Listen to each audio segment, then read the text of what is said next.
Battle to the हेमस के last episode में हमने देखा था कि सियावियन ने डेमन सैंड का ब्लड एसेंस एब्जॉर्ब कर लिया था और वो पीक 1 स्टार डोवसेंग तक पहुंच गया था। इसके बाद वो काइलिन से मिलने जाता है जिससे कि वो बिना टेंशन कल्टीवेट कर सके लेकिन अपनी जान को खतरे में न डाले। सियावियन का कंसर्न देख के काइलिन भी खुश थी।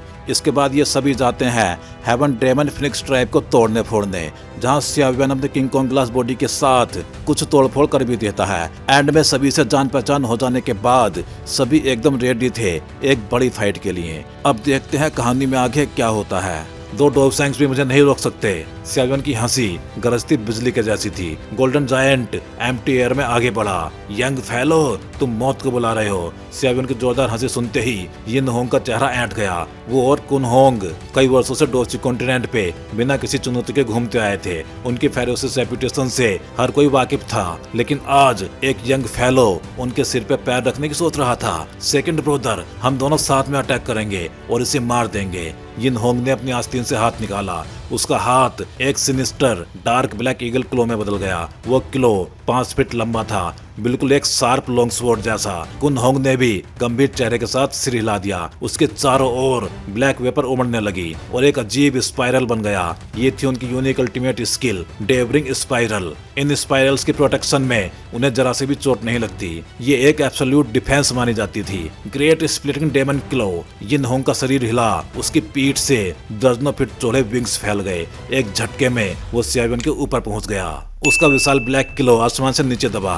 शार्प विंड ने सियावियन के चारों ओर की हवा को पूरी तरह सील कर दिया और फिर उसने सीधे सियावियन के सिर पर झपट्टा मारा। कुन होंग ब्लड स्टमक। उसी समय कुन होंग ने भी अपनी टेरिफाइंग डोव स्किल अनलीज की। उसकी बॉडी से ब्लैक वेपर फूट पड़ा। सियावियन के नीचे हजारों फीट चौड़ा एक अजीब सा ब्लैक मास बन गया। दूर से देखने पे वो एक विशाल स्टमक जैसा लग रहा था। ऊपर की ओर एक बड़ा होल खुला जो एक फेरोसियस माउस की तरह सियावियन को निगलने दौड़ा। दोनों का कोऑर्डिनेशन बेहद खतरनाक था। एक ऊपर से अटैक कर रहा था, दूसरा नीचे से। सियावियन के हर एस्केप रूट को पूरी तरह सील कर दिया गया। उनके हमले सीधे जानलेवा थे।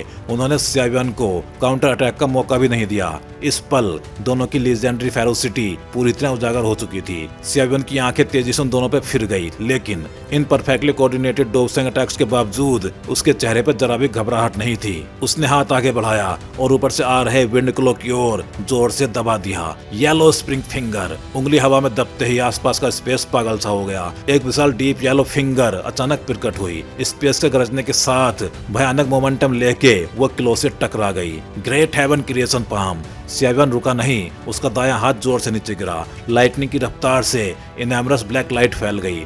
उसने उस विशाल ब्लैक स्टमक को चारों ओर से घेर लिया। एक टेरिफाइंग सक्शन फोर्स फूटी और स्टमक को जबरदस्ती अंदर खींच लिया। क्लो विंड और ब्लैक स्टमक दोनों सियावियन के रिटेलिएशन से तहस नहस हो गए। हमले के सोर्स होने के कारण यिंग होंग और कुन होंग दोनों पे बैकलैश पड़ा। उनके शरीर के भीतर ब्लड उथल पुथल मचाने लगा। इस ब्रैड ने जो डोव स्किल सीखी हैं, क्या वो सबके सब तियान क्लास ही हैं? और वो उन्हें इतनी मास्टरी के साथ यूज कर रहा है। सियावियन की इंस्टेंट रिटेलिएशन ने कुन होंग और यिंग होंग दोनों के एक्सप्रेशंस बदल दिए थे। उनकी नजर तेजी से फैंग होंग और याओ मिंग की लड़ाई पे गई और दिल डूब गया। फैंग होंग हल्के से डिसएडवांटेज में थी। एल्डर मिंग, आप बाकी लोगों को लेके हेवन डेमन फिनिक्स ट्राइब के ग्रुप को खत्म कर दीजिए। सियावियन ने कुन होंग और यिंग होंग को पीछे ढकलते हुए गंभीर आवाज में कहा। ये आवाज 9 scene deep ground python tribe के इंटरमीडिएट बैंसैंग एल्डर के कानों में गूंजी।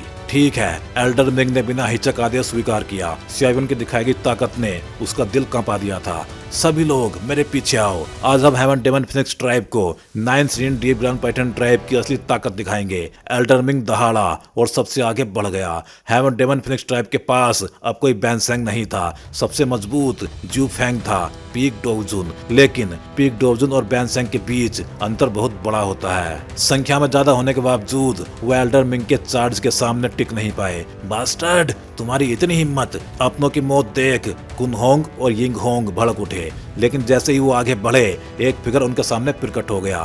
Get lost. सियावियन की आंखें बर्फ सी ठंडी थी। उसने हथेली फैलाई और उसकी बॉडी की डोची स्ट्रॉम की तरह वहां जमा होने लगी। एक टेरिफाइंग फ्लक्चुएशन तेजी से फैल गई। Yellow spring palm. डोवची समुद्र की लहरों की तरह फैल गई। सियावियान एक्सप्रेशन लेस था जब उसका दायां हाथ उन दोनों की ओर गिरा। एम्प्टी रेल्म कांप उठा। आसमान जैसा एक विशाल हैंडप्रिंट कुन होंग और यिंग होंग के सिर के ऊपर बना और मॉन्स्ट्रस डिस्ट्रक्शन के साथ नीचे टूट पड़ा। एयर खुद ब खुद कोलैप्स होने लगी। हैंडप्रिंट पहाड़ की तरह दबा। दोनों ने उसमें छिपे डिस्ट्रैक्शन फोर्स महसूस की। उनके चेहरे पूरी तरह गंभीर हो गए और फिर एक जोरदार फिनिक्स क्राई एम्प्टी रेल में गूंज उठी। कुन होंग और यिंग होंग दोनों के शरीर अचानक फैल गए। एक पल में वो दोनों 10,000 फुट बड़े हेवन डेमन फिनिक्स बन गए। उन्होंने पंख फड़फड़ाए और 2000 फीट चौड़ी लाइट प्लस उगल दी। टक्कर दो मेटेओराइट्स की तरह थी। भयानक शॉकवेव्स सुनामी की तरह फैल गई। Suppress them. सियावियान की आंखें और ठंडी हो गई। उसके माथे पे क्लैन टैटू उभर आया। उसका ऑरा पल भर में एक्सप्लोड हो गया। एडवांस्ड 1 स्टार डोवसेंग से सीधे मिड लेवल 2 स्टार डोवसेंग तक। इस लड़के का ऑरा अचानक इतना ज्यादा कैसे बढ़ गया? कुन होंग और यिंग होंग दोनों घबरा गए। उन दोनों के भागने से पहले हैंडप्रिंट और नीचे दब गई। लाइट प्लस चूर चूर हो गई। डाई। सियावियान की आंखों में ठंडक थी। येलो स्प्रिंग पाम सीधे उनकी बॉडी पे गिरा। फ्लेम्स फूटी। उनका हेवन डेमन फिनिक्स फ्लैश फटने लगा। ब्लड नदियों की तरह बहने लगा। एक्सप्लोजिव साउंड्स पूरे शरीर में गूंजने लगे। सफेद हड्डियां आधी बाहर दिखाई देने लगी। एक ही पाम ने दोनों को क्रिपल बना दिया।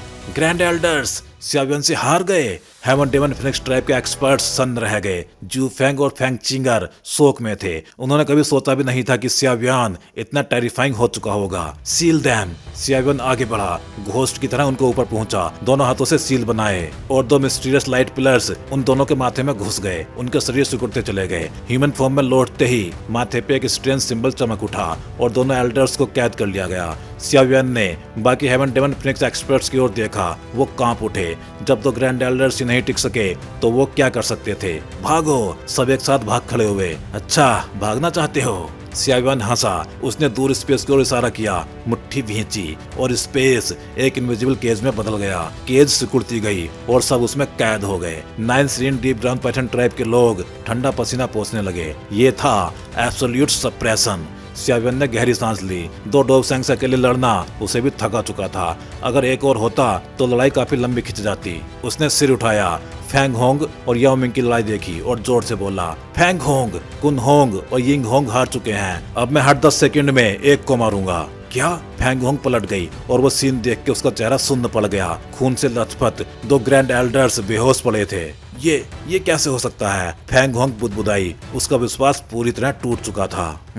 अच्छा है, ब्रदर सियावियान वाकई बेहद डोमिनेटिंग है। याओ मिंग सबसे पहले संभला और हंस पड़ा। दो डोवसेंग से अकेले लड़ते हुए इतनी तेजी से इन दो ओल्ड डेविल्स को खत्म कर देना, ये सच में काबिल तारीफ है। अगर ये बात 20 रीजन तक पहुंच गई तो पता नहीं कितना बड़ा हंगामा मच जाएगा। याओ मिंग के दिल में सियावियान के प्रति सम्मान और गहरा हो गया। एक एडवांस 2 स्टार डोवसेंग था, लेकिन वो भी ये कहने का साहस नहीं कर सकता था कि वो निश्चित रूप से सियावियान को हरा ही देगा। जितना ज्यादा वो सियावियान के संपर्क में आया उतना ही उसे ये महसूस हुआ कि ये युवक आउटस्टैंडिंग है। सियावियान की पावर ही वो मुख्य कारण थी जिसकी वजह से याओ मिंग ने तीनों ग्रेट ड्रैगन आइलैंड की जगह ईस्टर्न ड्रैगन आइलैंड की हेल्प करना चुना था। सियावियान की मौजूदा स्ट्रेंथ शायद अभी सिर्फ एडवांस्ड 1 स्टार डोवसेंग की थी, लेकिन याओ मिंग के लिए ये पहली बार था जब उसने इतना युवा 1 स्टार डोवसेंग देखा हो। याओ मिंग की नजर में सियावियान का पोटेंशियल बेहद डरावना था, वरना वो अपनी पोजीशन वापस पाने के तुरंत बाद हेवन डेमन फिनिक्स ट्राइब जैसे भयानक फैक्शन पे अटैक करने के लिए कभी तैयार नहीं होता। हेवन डेमन फिनिक्स ट्राइब कोई साधारण ताकत नहीं थी। तीनों ग्रेट ट्राइब में से एक होने के नाते 9 scene deep ground python tribe ये बात अच्छी तरह जानता था। एंशिएंट वॉइड ड्रैगन ट्राइब पिछले कई वर्षों से छुपकर बैठा हुआ था, इसलिए मैजिकल बीस्ट वर्ल्ड में असली ओवरलॉर्ड बिना किसी शक के हेवन डेमन फिनिक्स ट्राइब ही बन चुका था। यहाँ तक कि 9 scene deep ground python tribe भी उनसे कुछ कमजोर था। सियावियान, अगर तुमने उन्हें मारने की हिम्मत की तो हमारा हेवन डेमन फिनिक्स ट्राइब तुम्हें मारने तक चैन से नहीं बैठेगा। फेंग होंग ने अपने सदमे से उबरते हुए गहरी सांस ली।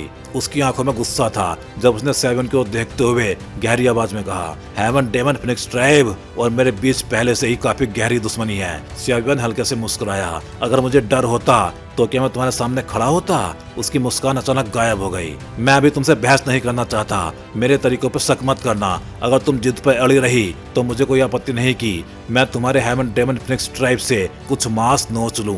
सियावियन की बेपरवाह आंखें देख के फैंग होंग चौंक गई। जो गालियां उसकी जबान तक आ चुकी थी उसने वो सब वापस निकल ली। वो सियावियन को भले न जानती हो, लेकिन उसके शब्दों में छिपी ठंडक वो साफ महसूस कर सकती थी। तुम आखिर करना क्या चाहते हो? आखिरकार बेबस होकर फैंग होंग ने गुस्से में चिल्लाया। हर एलाइड डोसेंग किसी भी ट्राइब के लिए बेहद कीमती ट्रीजर होता है, यहाँ तक कि हेवन डेमन फिनिक्स ट्राइब जैसे सुपर फैक्शन के लिए भी। एक डोसेंग को खोना भी ऐसा था जैसे अपने शरीर का मांस कट जाना। अगर सियावियन ने वाकई कुन होंग और यिंग होंग को मार दिया तो हेवन डेमन फिनिक्स ट्राइब खून उगल देगा।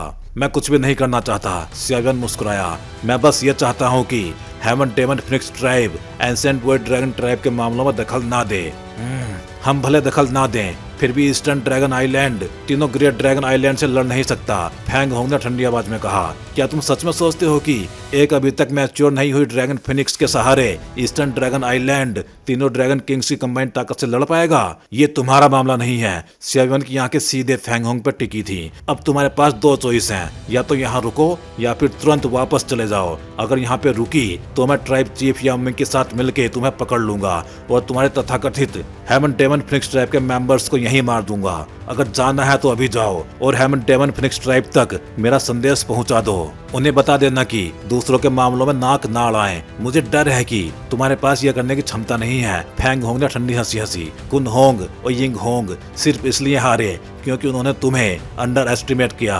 अगर मैं सेल्फ डिस्ट्रैक्ट कर दूं तो भले ही मैं तुम दोनों को मार ना पाऊं, लेकिन फिर भी तुम दोनों गंभीर रूप से घायल हो जाओगे। तुम सच में हेवन डेमन फिनिक्स ट्राइब की बिग सिस्टर होने के लायक हो। सियावियन हंसा और उसने धीरे धीरे कुन होंग और यिंग होंग के सिर पकड़ लिए। तो फिर जल्दी फैसला करो, देखते हैं तुम्हारा सेल्फ डिस्ट्रैक्शन तेज है या फिर मैं पहले इन दोनों के मॉन्स्टर कोर्स तोड़ देता हूँ। फैंग होंग का चेहरा बदल गया। वो दांत पीसते हुए सियावियन को घूरने लगी, लेकिन सियावियन का एक्सप्रेशन 1 इंच भी नहीं बदला। उसकी पकड़ धीरे धीरे और कसती गई। ठीक है, मैं मान जाती हूँ। फैंग होंग की आवाज भारी थी। Heaven demon phoenix tribe ancient world dragon tribe के मामलों में अब दखल नहीं देगा। उन्हें छोड़ दो, मैं उन्हें वापस ले जाऊंगी। कितनी चालाक बन रही है। सियावियन मुस्कुराया। बाकियों को छोड़ सकता हूँ, लेकिन ज्यू फैंग और ये दोनों नहीं। उसने हाथ बढ़ाया और फिर डिस्टॉर्टेड स्पेस से घबराया हुआ ज्यू फैंग खींच के सियावियन के पास लाया गया। सियावियन ने उसकी डोची सीधे सील कर दी। लगता है तुम इस सौदे में सिंसियर नहीं हो। फैंग होंग की आवाज बर्फ सी ठंडी थी। क्या तुम मुझे बेवकूफ समझती हो? सियावियन हंसा। अगर मैंने सौंप दूंगा तो तुम वापस जाके और भी ज्यादा एक्सपर्ट्स भेजोगी। ये तीनों होस्टेजेस हैं। अगर heaven demon phoenix tribe ancient world dragon tribe में दखल देता रहा तो उनके सब उठाने की तैयारी कर लेना। लेकिन अगर तुम अपने शब्दों पर टिकी रही तो जैसे ही ड्रैगन ट्राइब की इंटरनल ट्रायोस खत्म होगी मैं इन्हें जिंदा लौटा दूंगा। मैं जानता हूँ कि अगर मैं इन्हें मार दूं तो तुम्हारे साथ कभी न सुलझने वाली दुश्मनी बनेगी। इसलिए जब तक तुम वादा निभाओगी मैं भी निभाऊंगा। मानो या ना मानो ये तुम्हारी समस्या है। सियावियन की आवाज बिल्कुल ठंडी थी। और मैं तुमसे बहस नहीं कर रहा, मैं तुम्हें धमकी दे रहा हूँ। उसकी पकड़ से हड्डियों के चटकने की आवाज आई। उसकी आंखें अंधेरी और ठंडी थी।